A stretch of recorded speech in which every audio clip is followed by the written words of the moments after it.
Right now, more than ever, it's important for us to leverage insights. Imagine if you could learn from the very, very best on your team and also the people who are not performing so well. Why? And to use that knowledge to be able to help you overall in your sales performance. Imagine as a sales leader how that would better help your team perform. Oh man, it will be really good. On today's episode, we're going to tackle just that. You're going to love this.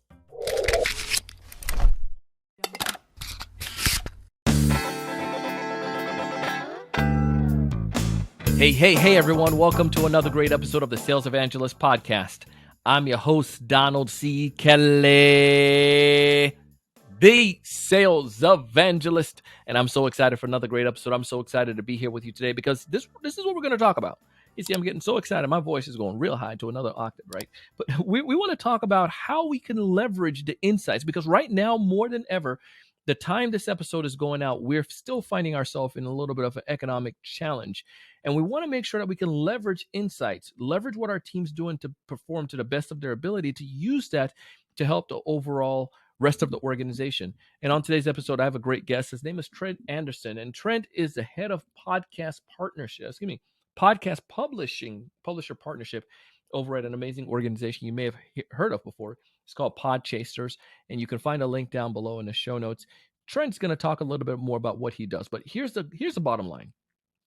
Trent fell on or discovered this process of telling effective stories, and he's utilized it since then in sales and in marketing to help his team. He's been able to take that info and be able to extract it so that he can not only be able to leverage the insights to help the rest of the organization perform at a higher level, but also to help the marketing and help different function of the team. And he's going to give us a specific example today.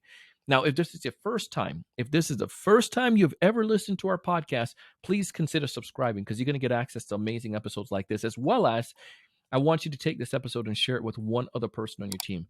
Magic will happen, man. Everyone start performing, start performing at a whole nother level. I'm straight up telling you the truth. You're going to feel this. You're going to hear it. You're going to see it in the conversation today with Trent. Let's go ahead and dive in. Trent, welcome to the show, man. Donald, thanks for having me. Excited to be here. Of course, I'm really looking forward to this conversation today to be able to pick your brain a little bit because every time I talk to teams, you have you have this disparity. You have like the 20% that brings 80%, and you have the folks who are the outliers, and you have people who are doing things well, and you got all of this different mix. But if we want to level up our team, there's got to be a strategy, and this is why I'm looking forward to chatting with you to kind of learn some things that you have seen and done. And maybe you can help us out. It'll help us all out. But before we dive into that fun stuff, why don't you take a minute and tell us a little bit more about you, man, what you do and who you work with, all that fun stuff. Yeah, sounds good. So I'm the head of publisher relations at Podchaser. We are a podcast database analytics company and podcast services company. And before that, I worked at a startup called Prewrite, which is actually where I met the folks at Podchaser.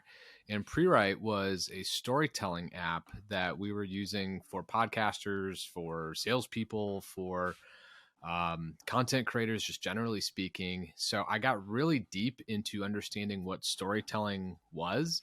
And along the way, I picked up this incredible technique that's been used by winners of the Moth storytelling competition. And I said, wait a second, this is insanely easy to bring into a sales conversation. Let's try it, see what happens, and see what some of the outcomes are going to be.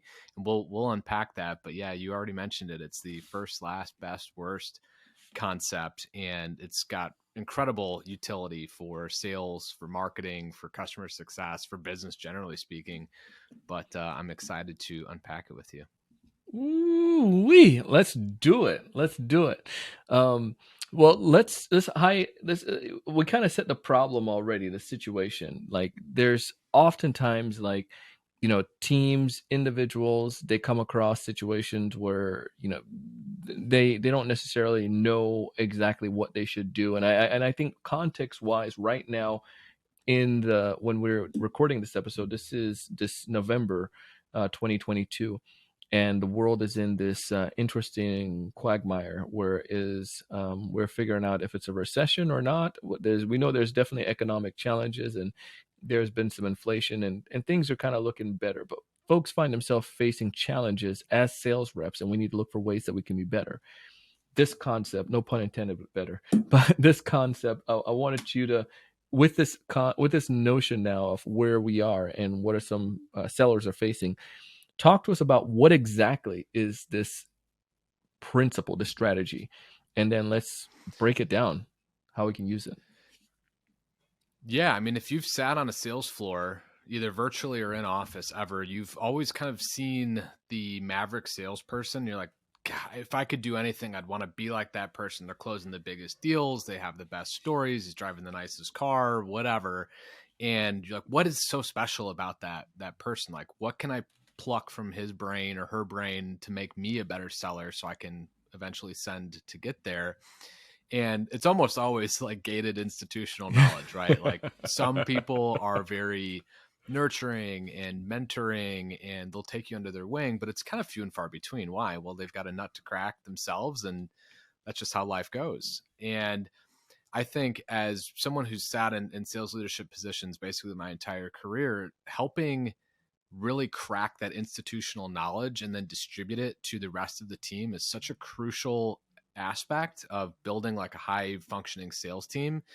And I just never really figured out how to do it, because like you put more energy into it, more dials, more cold emails, all of that, but like you're still not even sniffing the guy or the gal who is at the top of the game, leading all the leaderboards, closing deals left and right. So in an effort to try to pull some of that knowledge out, this exercise is insanely easy to do. And especially now in like mostly virtual selling environments, it's tough. Like you can't just swing by somebody's desk or swing into the bullpen and be like, what are you working on? Like what kind of deals are you got in pipeline right now? Like it just, you miss that. So we've got the 4 columns across the top: first, last, best, worst.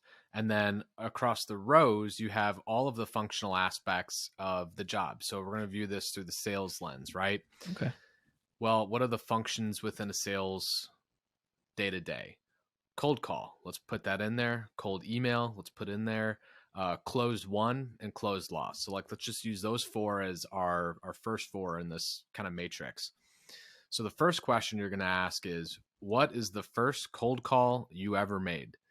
And you should be able to see the salesperson's eyes light up, because they remember that. They could probably remember how they were feeling before, after. Maybe they threw up. Maybe they couldn't sleep the night before.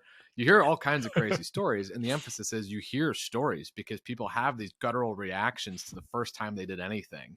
And what you really want to try to pull out as the sales manager or sales leader is the who, what, where, when, why, and how. And you keep asking questions about that particular instance, that first cold call someone ever made, until you kind of satisfy those.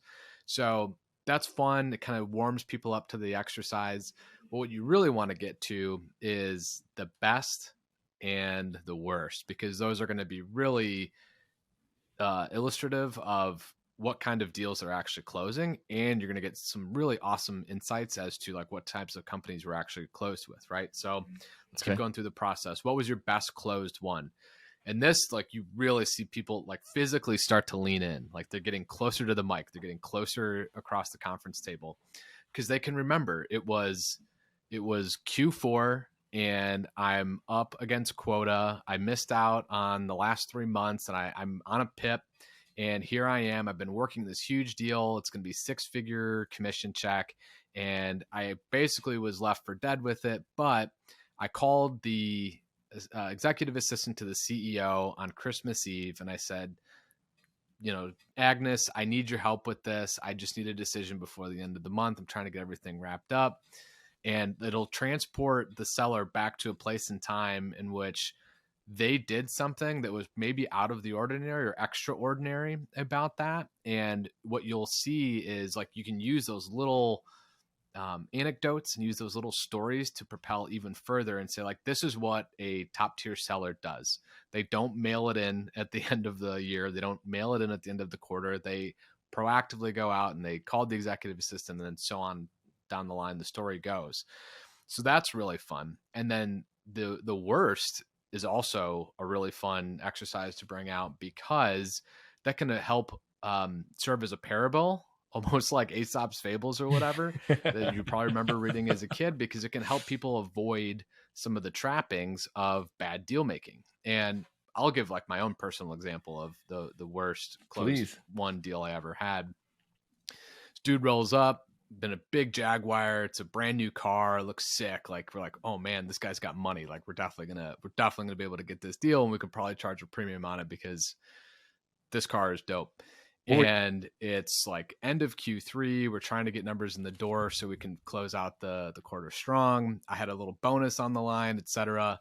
And this guy happened to be a manufacturer of vape pens. And the last time he was in the meeting, he gave us all samplings of these vape pens. And there we are. We're sitting in a cloud of like purple haze smoke, which was like a grape flavored vape, right? Like, but I can smell it. Like, I can still to this day, Donald, I can smell our like little 1,300 square foot office just reeking of this purple grape smelling vaporizer or whatever. And it was so bad even that like our tenants like next door would complain to the building management, like, why is this plume of smoke coming out of this company's door all hours of the day? So anyway, he shows up and he's got the flashy watch. He's got a new Rolex on, and he's like touting all the money that he's got, and he's willing to put down $250,000 to get the project started. And he sees the scaling past 6 to 7 figures over the course of time. And of course, like being a young salesperson, you're like, I just hit the jackpot. Like, I have got a money printing machine. I am going to put a down payment on the biggest house I can find. It doesn't matter where it is. Like, we're doing it. And like, it all aligns exactly with whatever we needed. Like, I'm going to hit my bonus. I wonder how much his car costs. You know what? After we get this contract, I'm going to go out there and I'm going to ask him. And sure enough, closes the contract, signs the deal. Like, we agree to it. We're going to rebuild him a brand new e-commerce website, and we're going to run all the marketing for it. And we're going to go gangbusters. So I'm like, hey, dude, I appreciate your business. Really looking forward to working with you. Hey, by the way, like, your car's sick. Like, what is it? And he's like, oh, it's the new Jag, whatever. And as he's pulling out, I realize his license plate is vaping in a Jag. And I'm like, oh my God, this guy is either like the most brilliant dude ever, or he's the world's biggest D-bag. And it turned out, even though we had the contract signed and all of that, and like, this dude looks flashy, he looks good for his money, whatever, he didn't send payment for the first 3 months of the engagement. And by the time we had gotten through that first quarter of work with him, we had done everything. He tried to sue us for non-performance, even though he was the one who didn't pay. No. So like, worst case scenario type of thing. Like, there you are cashing money that doesn't actually exist because this dude comes in looking like how he does. So that will always remain one of the worst deals of my life, because my eyes got so big when I looked at this dude who seemed to be super flashy and well-established, whatever. So turned out I was the fool because I did exactly what he was trying to do. Dang. So anyway, doing those types of stories, it's like, yeah, if it walks like a duck, it talks like a duck. Those are two pretty good data points for you. So let's not just chase money for the sake of chasing money. So again, like, that would be an example of the worst closed one deal that you would have. So yeah, and you can go all through the process, like best, last, best, worst, first, last. And it's a really fun process, and it makes the sales team actually like engage instead of being like, oh, give me another pipeline update. And what I love about this is like the fact that all of it it's real, but also you're getting some stuff that marketing probably could never ever get, because marketing could go and try to do the research and try to figure out stuff about ICP. But after you do this with like several people in an organization, you start to see those little trends and some of those like characteristic things that we may not necessarily pay attention to, like how many people come to the meeting when we, for one of our meetings, and who else is validating it internally, the same issue that their prospects. I don't know. I'm making this stuff up, but the point is like, yeah, like, and if they have crappy license plates like that, it's like, because like this dude is like, dude, some like 1990s hustler. Like, yeah.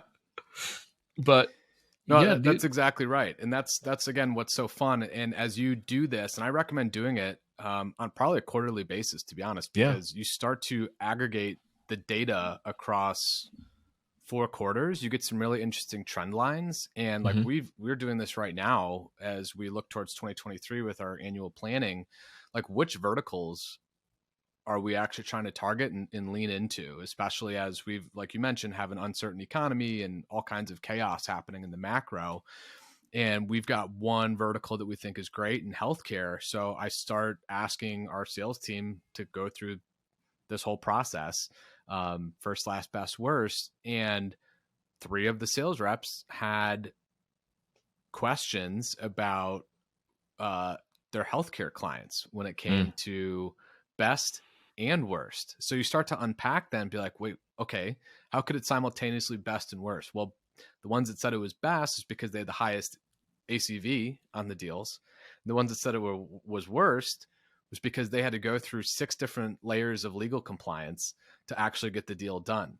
So you kind of have to make a determination as a sales team or as a revenue organization, how much is that dollar worth if it also comes with additional cost of goods sold, i.e. you need procurement to get involved, you need IT to get involved, you need legal to get involved. And I don't think enough go to market teams think in those terms, to be honest. I think we always chase the dollar first and then try Yeah. to figure it out once the dollars come in. So again, like weird little techniques like this can help pull out, is this actually a target market for us?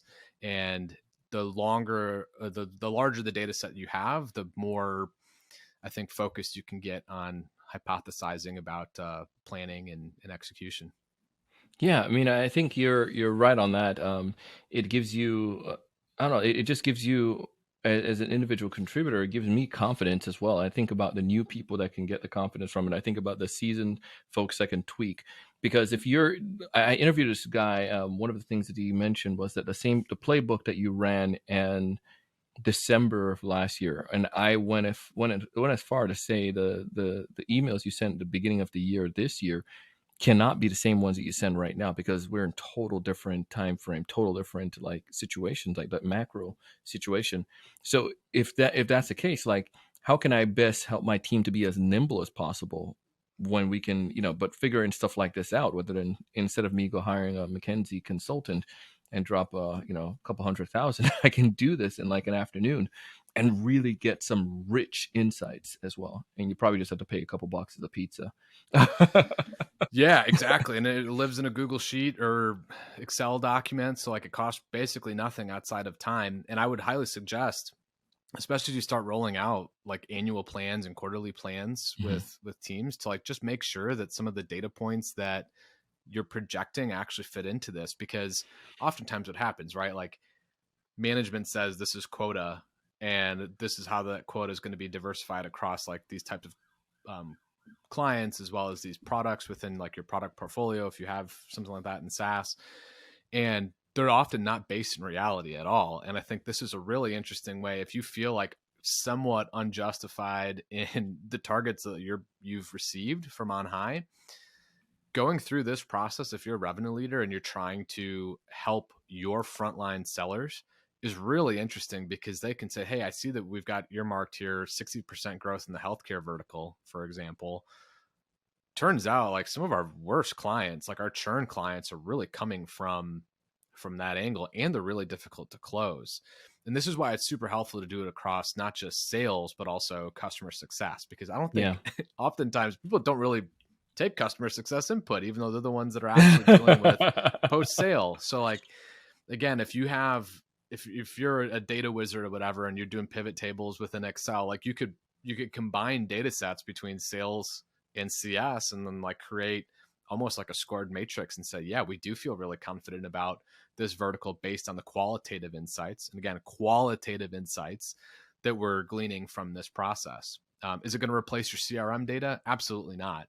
It should empower your CRM data. So like if you see, yeah, actually, as a matter of fact, our healthcare clients have twice as long of a pipeline velocity as everyone else does, even though the contract value is higher. When it nets out, it costs us a lot more to actually sell Yeah. into that space. And in this, again, macro environment, we have to be super conscientious, not just of revenue drivers, but also cost drivers. And something as silly and as simple as the storytelling framework, I think adds a ton of insight to really how businesses should be thinking about next year and onward.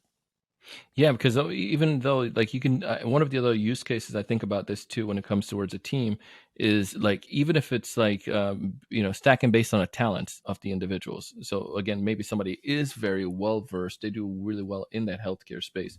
Well, let me have these folks that these type of people go for healthcare, and then I want these two go for the manufacturing space because we see that there's different opportunity here. But it's not complicated. It's a very powerful strategy. I can see I can use this too with all kinds of stuff. And go back to the Yeah. CS, the customer success folks. Like, I'll just drop a big love to the customer success community.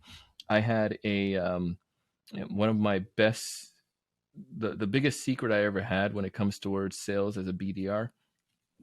I didn't do the best, the first, last, best, worst, but I went to each department in an organization because I knew I needed to just like learn from everybody. And I went to the customer success folks and I asked them. I didn't even ask them, just like talking about what they're doing. And one of them was annoyed by salespeople, typically, and he said that if you want to be successful here, here's what you do. Here, and I think he said it almost like as a joke. Here's the people you're not supposed to sell to. Don't try to sell to these. And then I was like, I don't think he realized this is like straight gold. But I think he was one of those, in some cases, maybe it was just like hard beaten over the years by deals that came through. And he said, these are the type of customers that never, ever complain. Get more of those for us.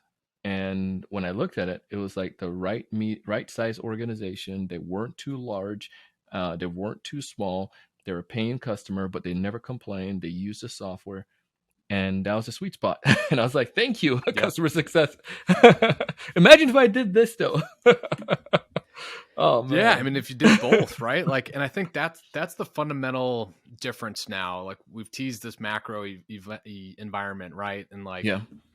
we're moving from an era of growth at all costs to like profit at all costs. Yeah. And I don't think enough individual contributors in revenue teams or even like revenue leaders realize how expensive it is to sell a deal to a not good fit client. Come It on, creates bro. such strain on post sale, which creates strain between post sale. So I'm going to call that customer success and Mm-hmm. sales because they're basically the punching bag for these clients that come in that are trying to justify why they even sign once they get into the product and like they felt they were misled in a demo or like all those really nasty kind of feelings that people have post sale. So I'm a huge advocate of defining who your best fit customers are. And again, this exercise can help get you closer to that.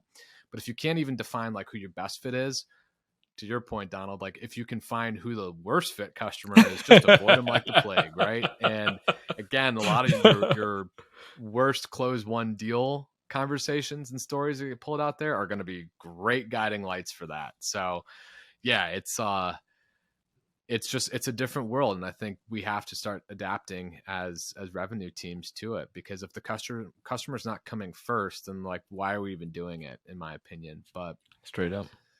Oh, here we are. bro. And I think this would make great stories too for just the organization in general. Like, imagine if you got some of these with some of the sales reps and you start sharing this in Slack. Like, hey, we interviewed Dustin today. Here's what Dustin said his worst deal was. If you have a Yeah, remote team, it's man, that could. great. It's great fodder for culture. Like, this is what Shoot. people used to do before we had the internet.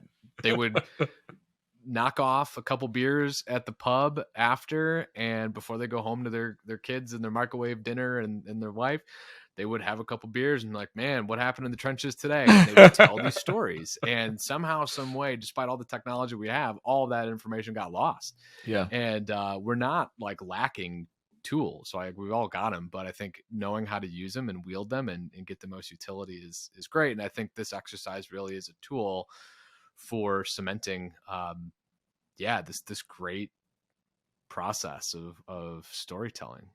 Love it, man. Well, I appreciate you taking the time to come on the show today and share this principle with us. If folks out there want to get connected with you, Trent, what's the best way for them to go do so? Yeah, LinkedIn. I'm still trying to push updates every day. Trent Anderson. I think my vanity URL is Growth Trent or something like that. And I ponied up and I paid to get verified on Twitter. So I'm trying to figure out what is going on in that hellscape too. So Hold yeah, on. just find me Trent Anderson.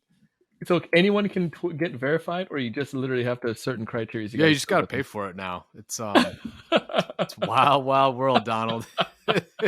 All right, I think you got me. I'm gonna go ahead and get mine. Go pay my $8. See what Uncle Elon got over there for me. Yeah, it's not great. It's entertaining. It's entertaining. It's entertaining, man. I appreciate you coming on the show, man. Thank you so much. Yeah, cheers, Donald. Good luck, everyone.